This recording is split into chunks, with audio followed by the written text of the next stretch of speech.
Hey everyone, it's Strange Michael. I hope you're doing well today. I have a review here that I wanted to put out back in December. I got sick after Christmas time. I couldn't. I pretty much lost my voice for quite a while. So did my wife. It was kind of horrible. And I was sick for like 4 weeks. It's why you haven't seen any videos from me almost through the entire month of January, basically. Because I was sick for so long and I couldn't sit down and do really long videos. Couldn't record anything on any of my channels. I was missing a lot of work. It's a bummer, dude. I hate when that happens and you miss work and you can't do any video stuff, especially when you're like me and you like making videos. Anyway, I watched a film back in December that I wanted to review as the last week for Christmas time, alongside The Apology, which is a newer Shudder release. This one's from about 3 years ago, closer to 2. But it came out in 2020. It's called The Wolf of Snow Hollow. It's about an hour and 25 minutes. It's directed by, written by, I believe edited and scored by, I could be wrong about that, but also stars Jim Cummings. And when I saw that name on this movie, I was thinking, wow, Winnie the Pooh made a horror film. And I was dead wrong. That was not the Jim Cummings I was thinking of. It's Jim Cummings, as a matter of fact. Anyway, I didn't know anything about the film. I didn't know what it was or what it was supposed to be. I saw that it had pretty reasonably good scores on like IMDb and whatever. And I started watching it, expecting it to be a werewolf movie. I loved the poster with the red and the white, as you could see on the thumbnail I uploaded and for this video. Now, snow. I love snow. I love wintertime. I love all that. I assumed this would be a Christmas type of movie, and it kind of is to an extent in the background. This is more of a horror comedy, but in the most Canadian of ways. Almost in a British way, but more in a Canadian way than anything. It feels very Canadian. Very Canadian. I don't mean that to sound bad. It's just, I didn't know what I was getting into, and when I first started watching the film, as short as it is, how often do you see an hour and 20-minute long film? I watched this on Shudder, by the way, if I forgot to mention that, and I didn't expect to love this as much as I did. Not that I love it, but like I like it a lot. I really do. I think it's a really solid flick by the end of it. The first 20, 30 minutes, I was not with, because I did not know what they were going for. I didn't realize this was supposed to be a horror comedy. It's not really advertised that way. It's not really portrayed that way in the writing most of the time. I would say the first third of the movie, the first act of the film, is not really that. Basically, in a small town setting, kind of like a, again, just small town, you know, like small, like West Virginia type of town. Basically, Jim Cummings is taking care of his dad, who is like still the sheriff in that small town. And his dad is actually played by an actor you'd probably know. I keep forgetting the name. Robert Forster plays him. It's one of his last movies, I believe, if not his very last movie. But Robert Forster is the sheriff of the town, and he has some kind of Alzheimer's or dementia. His son, Jim Cummings' character, the writer, director, star, is trying to kind of make choices for him as time goes on, because eventually he's going to have to take over that role in the city, or town, whatever. County, I guess? I don't know. Anyway, he's supposed to take over this position at some point. And he's kind of stressed about that, but now you have these new serial killings, I can never say that, dude. He has all these new crimes happening, of murders happening in the area that are horrifically brutal. I mean, horrifically brutal stuff, dude. And that really amped this movie up and kept my curiosity going, even though I wasn't rooting for this movie for the first third of it. And those killings seem to be wolf-themed. It seems like a lot of people are starting to spot somebody that looks like a giant werewolf who is killing people. And that gets super out of hand. Jim Cummings' character, this being a horror comedy, is determined that it's not some kind of werewolf. No matter how much evidence they throw at him, in a very Naked Gun fashion, he's determined, no, it's a person. Werewolves don't exist, it's a person killing people. The irony around that, including with the ending, is wonderful. I love it. I think it just gets better and better. And as you watch The Wolf of Snow Hollow, the movie itself gets better and better as it unravels, in my personal opinion.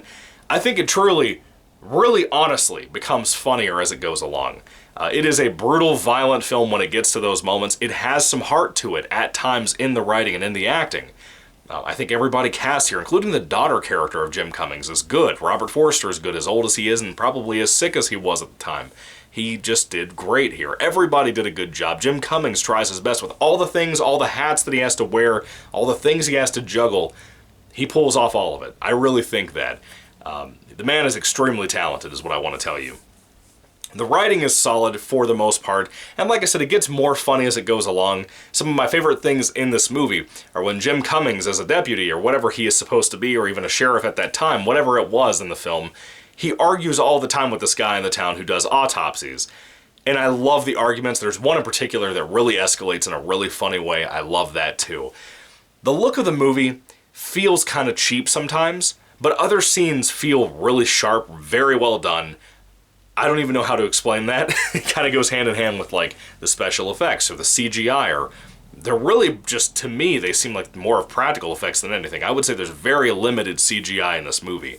I think that the werewolf in this looks fantastic. One of the best werewolves on screen. You don't see much of it, but what you do see, I love about it. The special effects with the gore, like the practical effect stuff, they look excellent. I've said that before, I'll say it again. They look excellent. The murders in this movie, they are horrific. They are not struggling to show you some gore.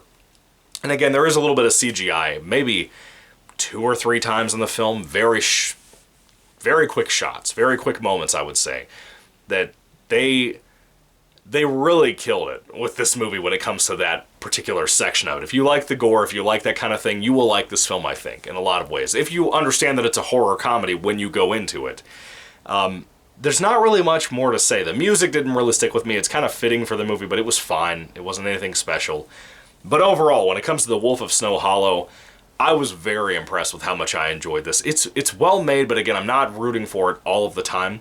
It's above average for sure. It's a well-made flick for sure. There's pretty much everything about it that could be good, including the acting, like I said, for a cast that I don't really know almost anybody in this except for Robert Forster. They all brought something really good here. And again, props to Jim Cummings and all the hats he had to wear to make this movie. This is clearly a passion project of some sort, and I think the finale of that really proves that. He really is a talented guy that did some really cool stuff with this flick. And I'm glad to see it get some fairly good reception online. Anyway, when it comes to The Wolf of Snow Hollow, the 2020 film release, if I had to rate this film on a 5-star basis, I think I would give it probably about a 3 out of 5 stars. I really enjoyed this. I think I would enjoy it even more on a rewatch. It's kind of like Zombieland, but Zombieland is so obviously a horror comedy that really hit me in the best way the first time I saw it, and every time I've ever seen it since, I've loved it more and more. This one, that first time, when you go into it knowing nothing, it takes you off guard for a little bit, and then it really drew me in, you know? And I feel like this would get better and better on future rewatches. It might be a higher rating at some point from me, I don't know.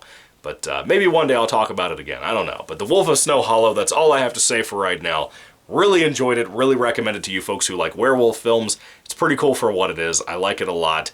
The werewolf stuff is great. The blood and gore is great. Really recommend it on that specifically. Not so much the comedy, though. The comedy is good later on, like after a half an hour or so, like I said. But a lot of that beginning of it does not hit well. It just doesn't land sometimes. But overall, really enjoyed it. 3 out of 5 stars seems kind of low for the way I've talked it up, but it's good for what it is. It's above average for sure. Really enjoyable flick. And again, a little bit of heart in there really made this better than it should have been. Anyway, thank you all for watching. What did you think of The Wolf of Snow Hollow? If you've actually seen it, I'd love to hear what you have to say. Excuse me. Indigestion. Put your thoughts and comments down in the comment section down below. I would love to hear what you all have to say about this crazy, wild, weird little movie. What a movie, dude. Who even makes something like this and puts it out there? How did this guy come up with this idea and do it the way it was done? Let me say this too, there's a twist towards the end of the film involving the werewolf that I really enjoyed. Really well done. Anyway, thank you all for watching. God bless you all, and goodbye.